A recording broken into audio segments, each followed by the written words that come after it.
Welcome to the 905 podcast. I'm your girl, Savanna. And I'm Charles.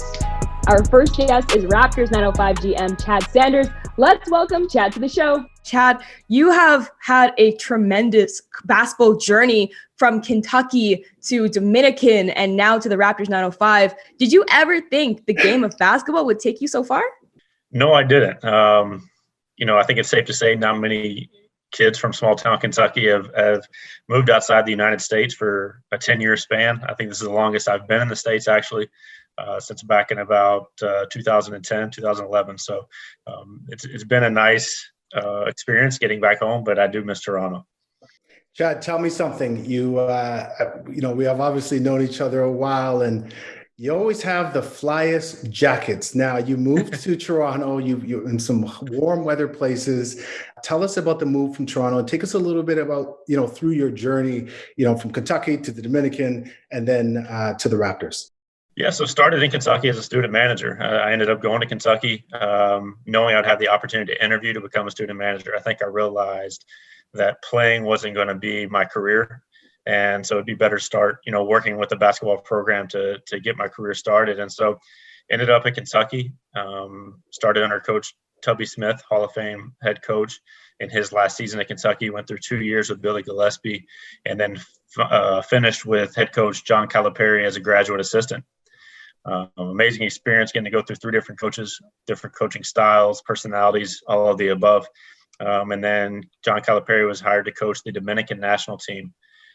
Back in, 2010, I believe.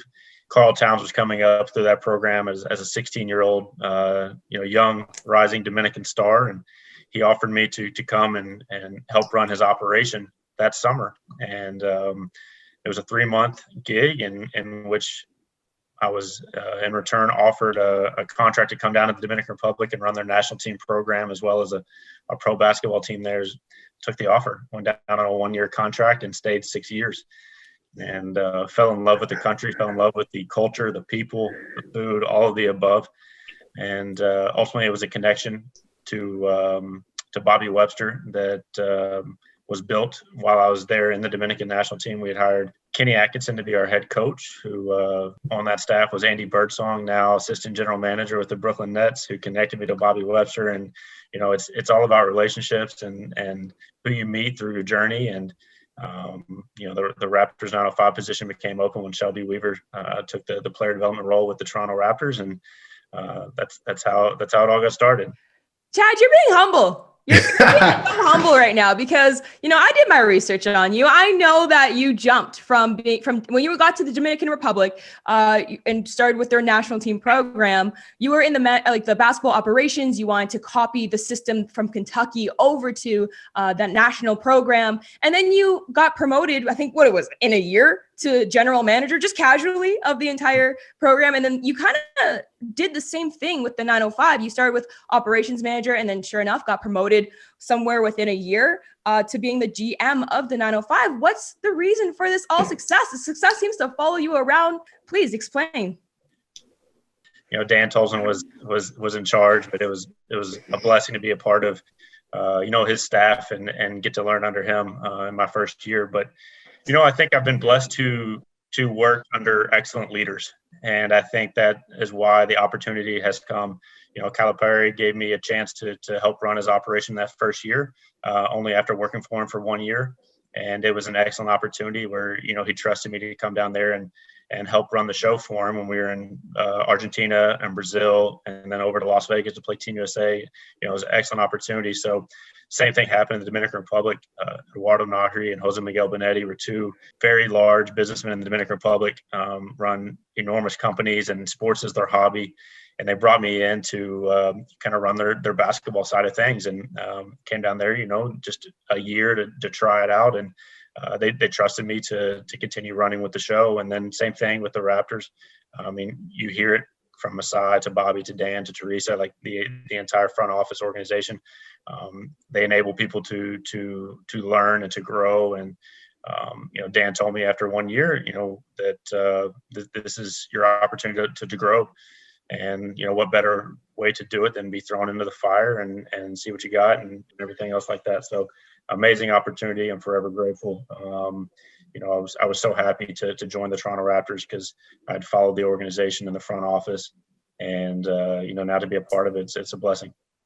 So they say in coaching, if you're an assistant, to move one seat over to the head spot is very different, and it's a tremendous amount of responsibility.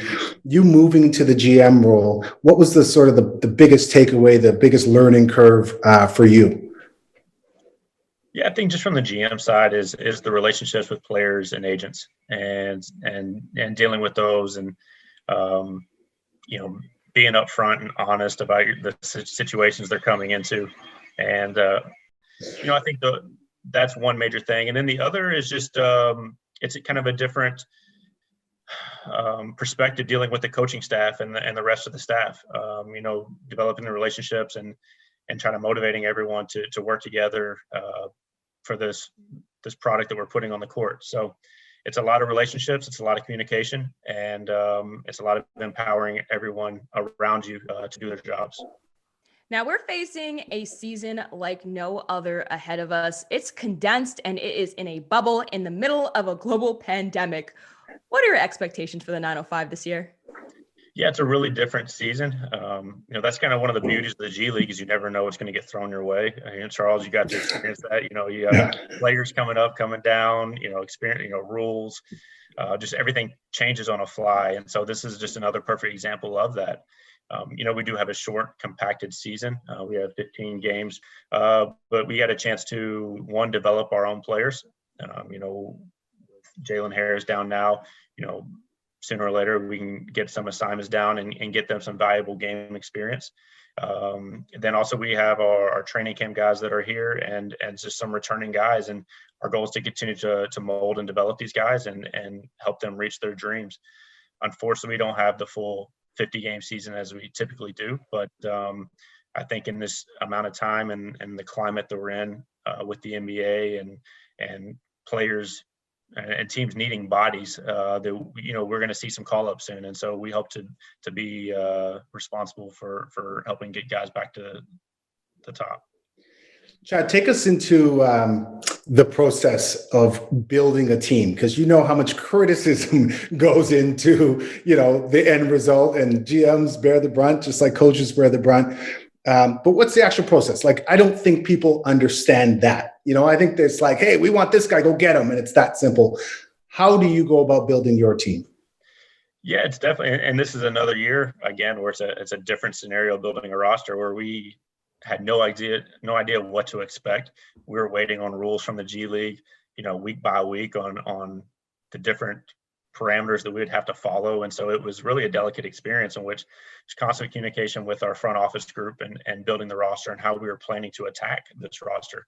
And as it continued to go, we realized there's going to be a lot more talent this year in the GLeague.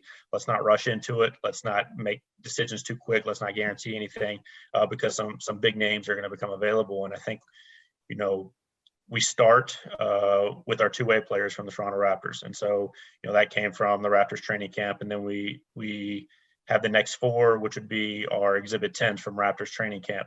And so that's kind of like your base. And, these are guys that we're starting with. And now let's build around it. What other areas are we looking for? What positions are of need? And let's see how we can fill around that. And so we had Henry and Matt Morgan return from last season. So we had those two guys from a guard and a big, and we were offered the vet exception rule, which was brand new this year, which allowed us to bring in Nick Stauskas and fill in a wing spot. So there's always different kind of wrinkles thrown into the mix, and you just got to be ready to react when it comes. Now, you had so many options to choose from, because I know that some players were not comfortable with playing overseas. I personally have a sister that plays overseas right now, and she got locked in Germany. So I'm sure a lot of players want to avoid that situation. So kind of still staying in North America, you could have had more options on the table. How did you refine that? Yeah, that's a perfect example of the Nick Stauskas situation, who was overseas last year. And, as we continue to wait and just take our time and see the way things are unfolding, guys like that become available because they felt safer to stay at home, to be in a controlled environment as this one. And, this is the only way you're going to get called up this year is if you're in this controlled environment, because you can, get to an NBA market and play almost immediately, rather than someone coming from the outside or coming from overseas who's getting called up. So it's definitely it was a delicate situation. Just kind of waiting to see guys that decided to stay home rather than take those offers. So you just kind of mentioned it, this whole COVID situation, and we'll get back to the players in a second because I do want to hear more about our two ways. Tell us about COVID down there. Like, sort of, how are things going? How are you managing it? How are guys navigating? Yeah. So everyone had to report to market. So we came down here to Tampa to quarantine for 7 days prior to reporting to Orlando. That was it's a 7-day quarantine in a hotel room. You're allowed to leave for a brisk walk by yourself, socially distanced with a mask, So there wasn't a lot guys could do. We had a lot of Zoom workouts, a lot of Zoom interactions with the team and the coaching staff. Just try to keep people engaged, try to keep their minds right. Sitting in that hotel room, those walls can get pretty close. So after that, we took the bus ride over to Orlando, where we had a quarantine for 4 days. The only way we could leave was to get COVID tested. The food was delivered to our rooms. There was no interaction, nothing like that. So again, more Zoom workouts, Zoom interactions, meetings with the team, things of that nature. And then now, the G League's just putting together a great product. You see what they did with the NBA bubble here, having a lot of people on their event staff who was here to be part of that, got the feedback from the NBA bubble, and get to replicate that for the G League has been great for us. So, they've put together an awesome product. Everyone's following the protocols and guidelines. Just what they're doing here is really cool. And, once we get to toss that ball up, I think everyone's going to be a little bit more relieved that we're back to basketball. I know that mentally and emotionally, quarantining is a little hard. It can be difficult at times. How has the guys handled it, and yourself, how have you handled it, knowing that on the other side of quarantining is probably a heavy training camp and then getting straight to the court? Well, I think that, so you're prepared to go through what it takes to get there, because if you do break quarantine or break protocols, you're risking potential longer quarantine or potential COVID risk, and then you might be out 2 weeks. Knowing what's on the other side helps prepare you to get there. And then we're using all of our resources, between our strength and conditioning coach and our trainers doing the Zoom classes, between our coach running team meetings and Zooms, and then our player development program, the off-court side. Jenna is running, player health and player wellness Zooms for guys, just to open up and talk and communicate, and really be able to get off their chest, things that are going on in their lives, and just to feel so they're not trapped in these rooms. So we're just really doing everything we can. The Raptors have been a great resource to us, knowing everything that they went through during their bubble experience. And so we're really just trying to replicate that and take their advice to continue to improve on those areas. So let's dive into our two ways. I mean, I think everyone has now seen Yuta, and I know in the G League we saw him in Memphis prior, and people are now understanding what a talent he is and why the Raptors picked him up. But can you touch a little bit on him and then expose us to Jalen? Yuta's been phenomenal. You see what he's doing for the Raptors. He's playing rotational minutes right now. I think when he's on the court, he plays with effort every single possession. He plays defense, and he makes the smart play. He's not forcing shots. He gets the ball in the paint, and he finds the open corner shot. He makes people around him better. He creates easier shots for the others on the court, and he knows his role. And I think in one of his interviews, he said, he's not out there to score 30 points.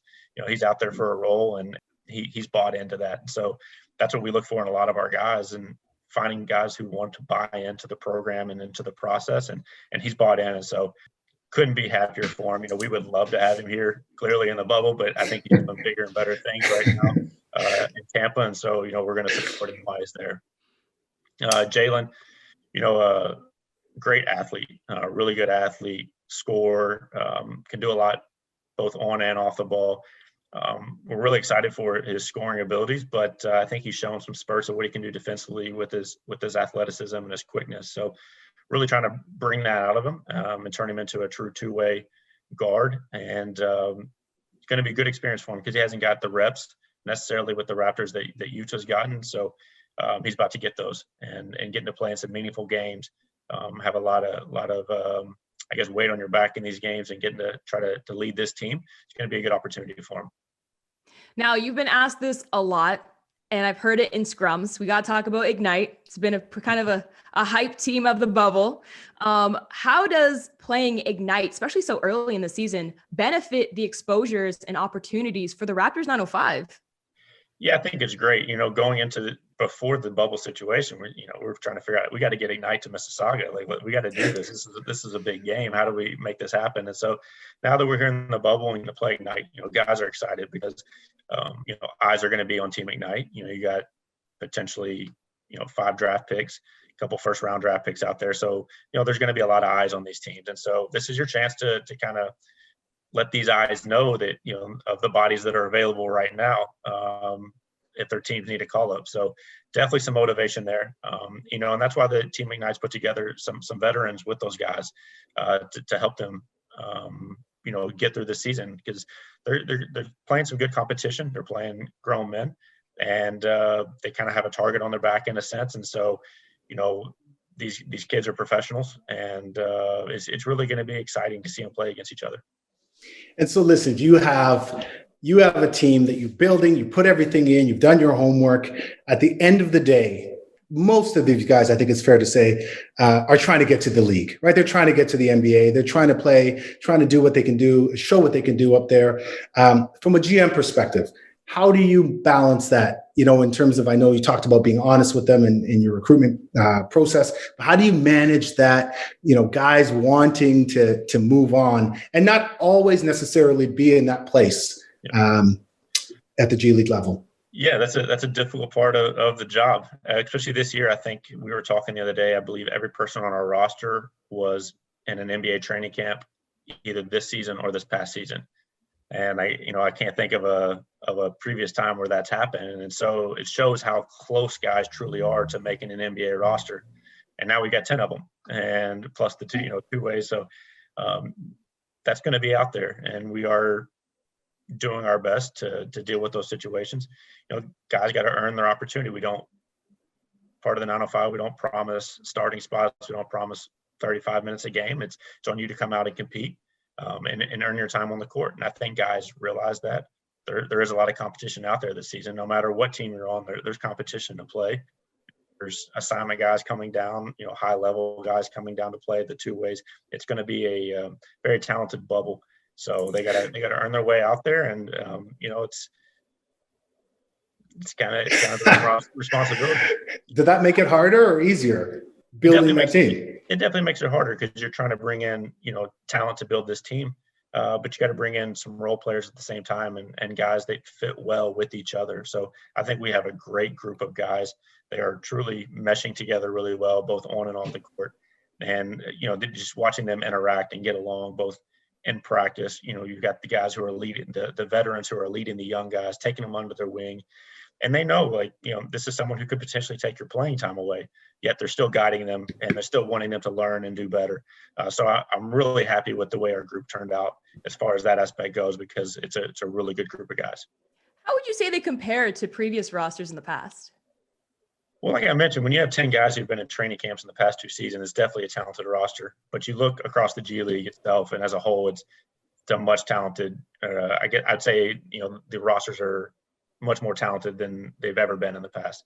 And I think that's just a product of the environment that we're in right now with COVID. So I like the roster. It looks good on paper, but you got to wait to see how it works out on court. Yeah, this is an incredibly talented G League pool. As you get a chance to look at the different rosters, as you mentioned, who should we be watching? Who are you excited for? I mean, obviously the whole team and everybody, but talk a little bit about who do you think might surprise you? Give us a little insight on the inside. Well, I think the returning faces. So Henry and Matt Morgan. So I won't go there. Yeah. I think Nick Stowski in his game, DeJuan in his game. We're excited about Alize, who's been with Indiana the last 2 years, was a draft pick, did really well with their G League program. So we're looking forward to him. And then from a new face to a rookie, Brian Tyree, really athletic, really quick guard. I think he's going to surprise some people when he gets out there on the court. He's been really impressive so far in the early days of training camp. He was in Miami's training camp, so we didn't get our hands on him back with the Raptors. But once Miami opted out, gave us a chance to sign him, and really looking forward to working with him. But all these guys are talented. I mean, I can't discredit any of them. The guys are all bringing it. They're all playing hard, and they're all here for one reason. So we hope we can help them achieve that goal. Now, there's something that's dramatically different in this season than there has been in past seasons. That is the lack of traveling that you guys will be doing. And in that sense, does it almost feel like a luxury to be all in one place? Or how's that work? How does that feel? It is nice that we're not traveling, especially we have 5 back-to-backs in a 15-game season. So it is beneficial not to travel. However, the compacted season of playing 15 games and 30, I forget how many days, we're playing a lot of games. So I think we have a stretch of 5 games in 7 days. So it's going to be we'll ask Coach Charles over here, how do you deal with that when you got 5 games in 7 days? You can't overplay your bodies because they're going to get worn down and situations like that. So, we don't have to travel, but, we don't have, I guess, the same amenities that we do back home. We're filling up ice tubs outside in the lawn and guys are jumping in them. And, you just got different hand that you're dealt. So you got to play with it. Yeah, definitely no more 7 a.m. flights to the next city or long bus rides, which I think will serve guys well. The staff, how are they adjusting? Working around the clock, obviously knowing what's involved in that. How is that working out for them from your perspective? Been great so far. Got a couple new faces as well. With Brittany Donaldson and John Bennett, who came down from the Raptors to join our staff to return with Eric Curry and Ryan Schmidt. So got a couple new faces with a couple returning faces, as well as Patrick Mutombo, who's been with the Raptors, taking over for head coach for the first time. And I believe his first head coaching experience. So we got a lot of new faces, a lot of moving pieces, but we're all just working together to get through it. The coaches are working hard. Like you said, around the clock, we get our morning practices and then we get like a night evening shooting slot. So the guys are back in there getting up shots at nighttime. And then somewhere in that middle, they got to prepare for tomorrow's practices and their game plans and things like that. So definitely staying busy. It's similar to the showcase, Charles. You know how that goes. Yeah.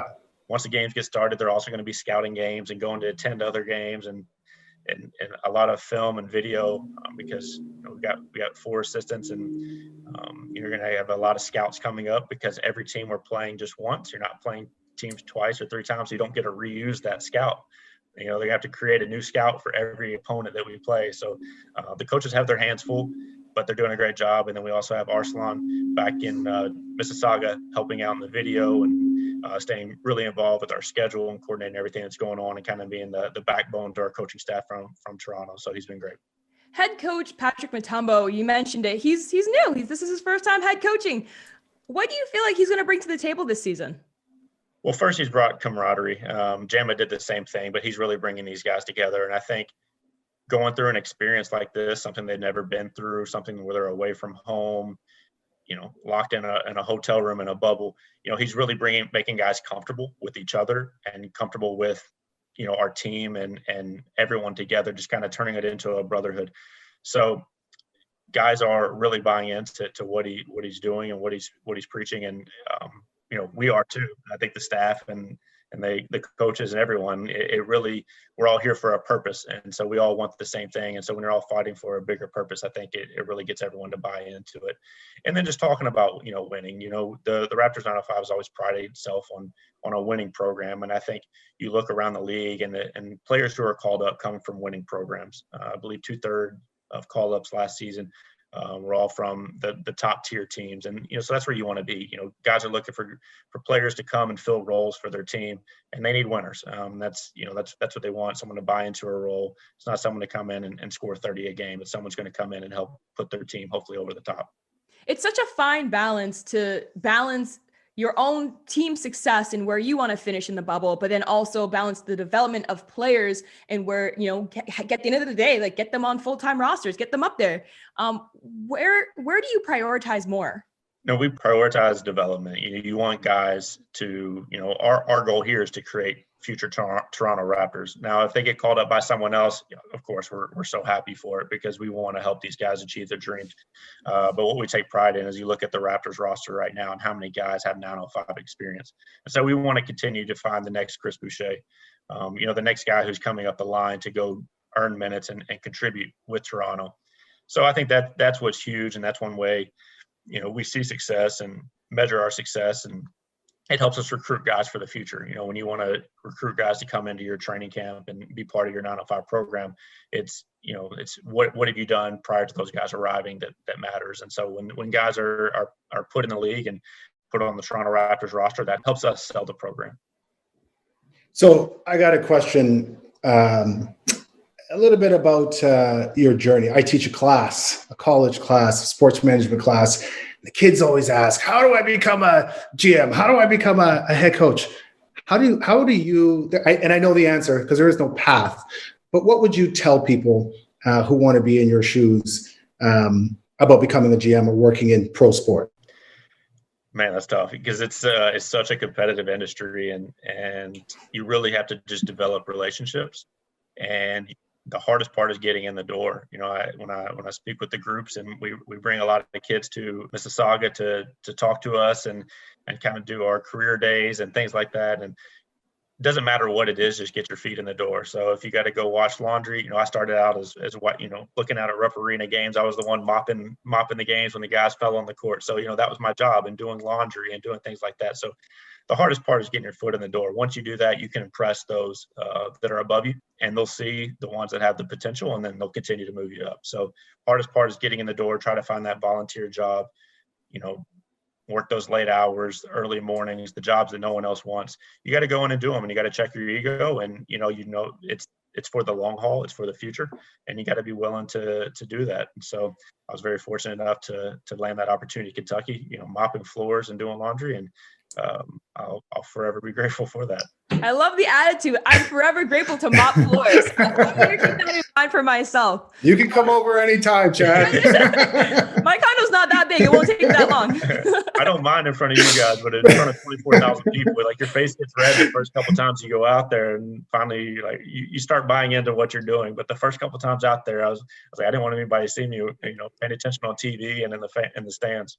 That's humility, Chad. I could say, having known you or knowing you and having had many a chat, a super humble human being, like a really, really good human being. And so, when he gives us advice, I know it's as genuine as can be.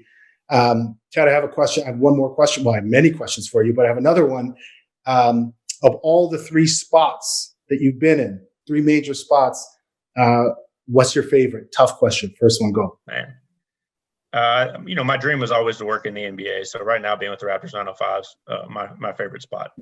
Getting a chance to lead the GLeague program has been awesome. Working under our front office leaders who I get to interact with on a daily basis about what's going on in our program and the future of our program and where we're headed.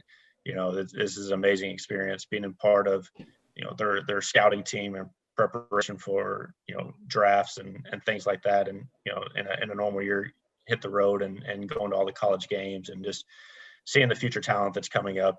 This has been an amazing experience, a hands-on experience, and a chance to truly learn and just, dive in completely and just engulf yourself in the entire organization. So this has really been a cool experience. Now, Chad, we've seen last year in the bubble, the Raptors really used their platform to make social justice changes to the league, and it got results too. There's more voting centers opened up, and a lot of other rules were adjusted to support the Black community in light of Black Lives Matter. And, we got to acknowledge that it is the month of February, it is Black History Month. How is the G League keeping that at the forefront? How are they prioritizing these social justice, specifically BLM, while this league is just starting? Yeah, being that it's Black History Month and just Martin Luther King Day just passed, we're definitely going to be participating in those as well. As a team, that we also have our own activities that we're participating in.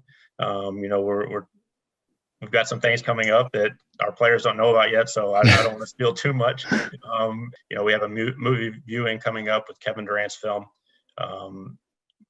and that's going to be one of our first things, and then as well as BLM and things like that. We definitely have some things planned. I just don't want to spill too much right now before we get started. It's all good. I know you guys have a really big platform, so I'm glad to hear that you guys have things planned in order to use it. Yep. Thank you. So take us just on that same vein. I know we had lots of conversation when this all began and the sort of movement really sort of took off in April, May, June timeframe. Your own personal journey, if you don't mind sharing a little bit, because I found it incredible. Just how you had to manage issues of race, sort of being from the South, family, friends, all of that. How have you navigated to this point? And I know the answer personally, but if you don't mind sharing a little bit about how you've navigated to this point and how you continue to manage and learn and grow. Yeah, and another blessing to be part of the Raptors organization is some of the conversations that we got together to have as these events were unfolding, both with the Raptors and with the 905, and getting to hear other people's stories and what they've gone through and how they've experienced racism, and talking to Charles, who's also served on the as a police officer as well, and has been able to experience both sides of that story. I dealt with a lot of the same that I guess I didn't really realize, where I came from, and a lot of the people that I interact with, and in Kentucky, there's a lot of unfortunate racism there, and being a part of that, and I guess being blind to what was actually going on, being part of these conversations made me realize there's some people that don't need to be part of my life, and there's different ways that I could move forward accordingly, to surround myself with better influences, I guess you could say.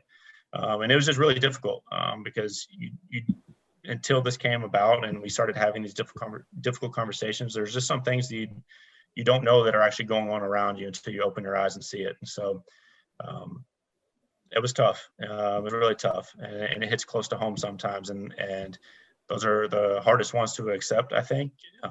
But I think looking back in the long run, it'll be a blessing, and something I'll be a better person, and hopefully a better family man, and help with those I'm closest to around me. I'm glad to hear that you're having these conversations, and I know that how uncomfortable they can be at times, but that's the whole purpose of having them, is to make them not uncomfortable and to call out racism when we see it immediately, right? So I appreciate what you just said there. Now, I had to ask you something, because, we saw the Raptors in the bubble last season, and now the G League's taking place in the same spot. What has been the major differences between the two bubbles? And I don't know if you were in the bubble with the Raptors last season or just getting information from there, but have you noticed anything different? Yeah, so I did speak with everyone who was in the bubble. I was actually on the outside of the bubble for a bit, as we prepared in Naples prior to coming over to the bubble. And so I got to hear a lot what was going on. And then, of course, as we prepared for our experience to come down, we were constantly communicating with everyone who was in the bubble with the Raptors to find out what they were dealing with, what issues arose, how we could best prepare for our experience. So, and then communicating with the G League, the head of basketball ops, Brad Walker, last few days, he's come into a couple of our practices, talking to him. We've been very fortunate because, like I mentioned, a lot of the staff that was part of the G League or the NBA event staff is running this bubble. And so they got to take all the feedback that they were getting from NBA teams throughout their experience to go ahead and correct those things and modify those things prior to our arrival. So honestly, it's been an amazing experience. We have a little bit smaller setup, but we're just across the water from where the Raptors are staying. I can see their hotel when I walk out my room. I think this is where a lot of the NBA staff and referees are staying, in the casitas where we currently are. But they've got game set up for everyone outside. Inside, they got the players' lounges. All the courts are right here in the convention center. 2 of the game courts are just a quick bus ride away. But it's really a good setup. They've definitely done an excellent job, and I applaud the G League for what they put together. So the NBA invented it, the G League perfected it. I think that's a good analogy, for sure. What's your favorite part? What's your favorite part of the bubble? Like outside of basketball, what's your favorite? What do you do on your free time? Well, I think the interaction with others, it's a small fraternity inside this bubble. And so getting to interact with all the other GMs and staff that you communicate with, through emails and phone calls, but now seeing them face to face, you get to see all the former players who played with you. And it's kind of funny just interacting with all these guys and passing. We get to do it for a couple of days at the G League Showcase every year. And that's always a big time event when all the staffs come in, and it's a big scouting opportunity.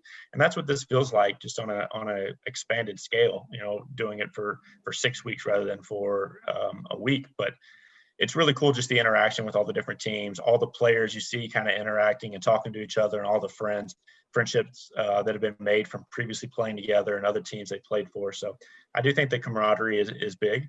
And then what else? I think just going through a different challenge with your staff and your players. Like it's cool to kind of build those relationships and go through those experiences, because, a year or 2 years from now, this would be a major talking point of what we went through during the bubble. And I think it helps you grow as you continue moving forward. So for all of the thousands and thousands of fans back home, what can they expect from this year's bubble version of the Raptors 905? I think this is probably one of the better shooting teams. I'm really excited about seeing the court being spread open and create some driving lanes so these guys can have some fun and you can get to the paint and kick it back out and, run a true Raptors offense. So I like what we have. I think the guys are going to play hard. I think they're going to play together. Like I mentioned, they're taking each other under each other's wings and growing together, and the older guys trying to help the young guys. So I think I'm hoping that carries over on the court. These guys are kind of their brother's keeper. They're looking out for each other. They play team defense. They can get out and run and transition and spread the court and shoot a lot of threes. So I think it's going to be a fun product, and we're going to see the way it comes together here in just a couple more days.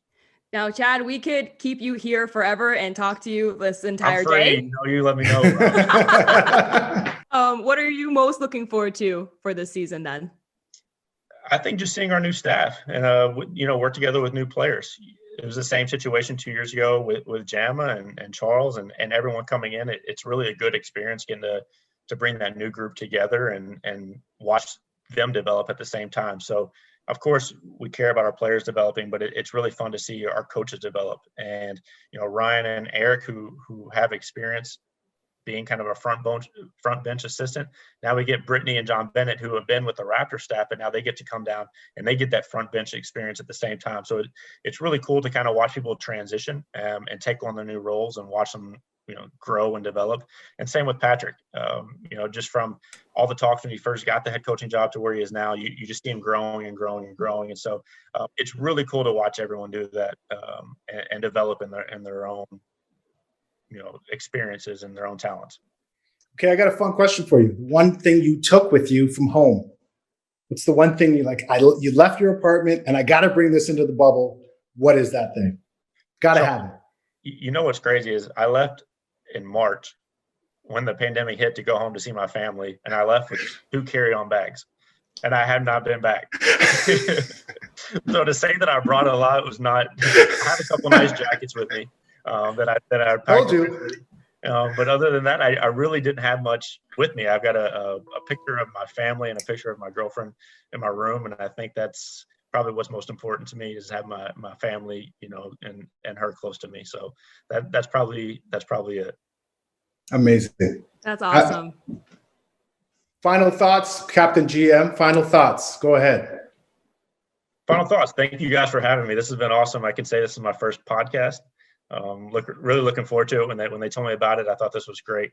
I was not expecting to be your first guest, so I hope I set the bar low and everybody can top me moving forward. This has been a great experience, and I appreciate you guys doing this, and I hope it can help bring some recognition to the Raptors 905 program and feel, although we're not in Mississauga, help people feel like they're near to us, because it hurts us not being there. We truly wish we were back at home in Mississauga, so whatever we can do to help our fans and our supporters feel close to us, that's what we want to do. Thank you so much, Chad, for taking the time to talk to us today. Thanks, Chad. Thank you, guys. Appreciate it. Wow, Charles, that was a great conversation we had with Chad Sanders there just then. How are you feeling? I thought that was a pretty great conversation. He brought up some really great points with what he's looking forward to. What did you take away from it? I thought it was great. Chad's always, again, so humble and open and honest in his answers. So it was really good to chat. And I'm really excited for people to hear him, right? For people to get to know Chad as a GM. And he gave us a great preview of what this team is going to be about. I love that, he teased us a little bit with what's coming up ahead for Black History Month and putting social justice at the forefront of the game. I'm very excited to see what's going to happen there. But it was great having this first episode done with you, Charles. One and done, baby. One and done. That's how we do it over here. But many more coming back. Looking forward to it. Thank you guys for listening to the Raptors 905 podcast. And don't forget, you can tune in wherever you find your podcasts.